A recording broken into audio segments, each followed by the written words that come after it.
கிறிஸ்தேசுவின் நாமத்தினால் இந்த காலை நேரத்தை உங்களை வாழ்த்துகிறேன்.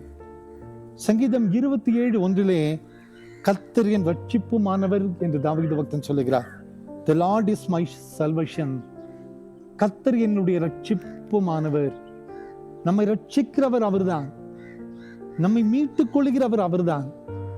பாவத்தில் இருந்து நம்மை ரட்சித்தது நம் ஆண்டவர் தான். துன்பத்தில் இருக்கும் போது விடுதலை தரக்கூடிய ஆண்டவர் தான் நம் ஆண்டவர். அவரே என்னுடைய ரட்சிப்பு என்று தாவீது பக்தன் சொல்லுகிறார். நிறைய சூழ்நிலையில இந்த உலகத்தினால் நம்மை மீட்டு எடுக்கவே முடியாது. இந்த உலகம் நமக்கு சமாதானத்தை தரவே முடியாது. இந்த உலகம் நமக்கு நம்பிக்கை தரவே முடியாது. அநேக சூழ்நிலையில இந்த உலகம் நம்மை பல விதங்களிலே இழிவான மோசமான பாதையில தான் இந்த உலகத்தில் நாம் வழிநடத்தப்படுவோம். ஆனால் கிறிஸ்துவை நம்புகிற ஒரு மனிதனுடைய வாழ்க்கை எப்படிப்பட்ட உளையான சேற்றில இருந்தாலும் கூட அதை மீட்டெடுத்து ரட்சித்து உயர்த்து வைக்கிற நாமத்தை தான் நாம் ஆராதித்துக் கொண்டிருக்கிறோம். அவரே நமது ரட்சிப்பு, அவரே நம்மை மீட்டெடுக்கக்கூடிய பெலனாய் ஆண்டவர் நம்மோடு கூட இருக்கிறார். இன்று எத்தனையோ பேருடைய வாழ்க்கையில ஆண்டவர் உளையான சேற்றில இருந்த அந்த ஜனங்களை தூக்கி ரட்சித்து உயர்த்தி பலப்படுத்தி வந்ததை நாம் பார்க்கிறோம், கண்கூடாக நம்ம பார்க்கிறோம். ஒருவேளை இன்னைக்கு உழந்த சேற்றிலே நாம் வாழ்ந்து கொண்டிருக்கலாம், பாவத்தில் விழுந்திருக்கலாம், தீமையில இருக்கலாம், இனி எழவே முடியாது என்று சொல்லி மிகப்பெரிய மோசமான பாதையிலே நாம் வழிநடத்தப்படலாம்.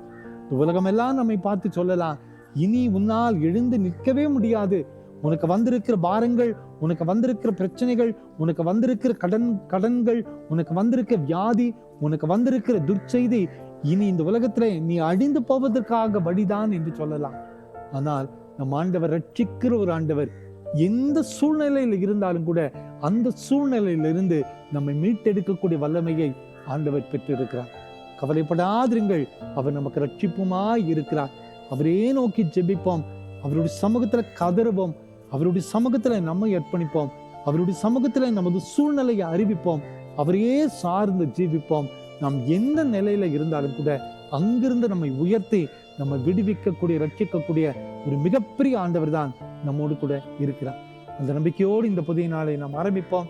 ஆண்டவர் என்னையும் மீட்டு ரட்சியும் என்று சொல்லி நம்மை அர்ப்பணிக்கும் போது ஆண்டவர் சொல்லுகிறார், கவலைப்படாதிருங்கள், என்னுடைய ரட்சிப்பை நீங்கள் காண போகிறீர்கள் என்று ஆண்டவர் சொல்லுகிறார்.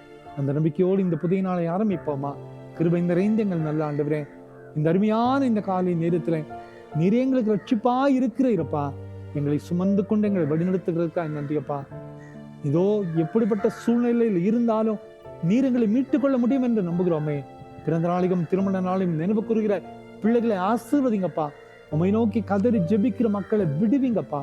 உங்களுடைய வல்லமையுள்ள கரம் எங்கள் மீது அமரட்டும், பாதுகாத்துக் கொள்ளும். இயேசுவின் மூலம் ஜெபங்களும் எங்கள் நல்ல பிதாவே. ஆமேன், ஆமேன், ஆமேன்.